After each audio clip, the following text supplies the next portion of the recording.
para hindi siya maloko ng kanyang ekonomista.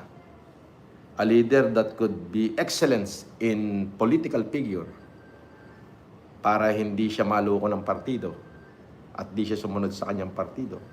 A leader that could be dynamic in military figure, diba? Para hindi siya pwedeng basta-bastahin ng militar.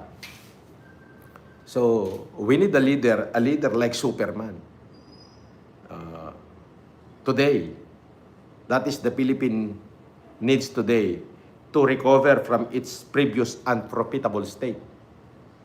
So, dapat ang pinuno natin, brilliant in political figure, excellence in economic figure, dynamic in military figure. So, kailangan siguro ang maging leader natin, general na may doctorate sa economic, at the same time, magaling sa politika. Yun.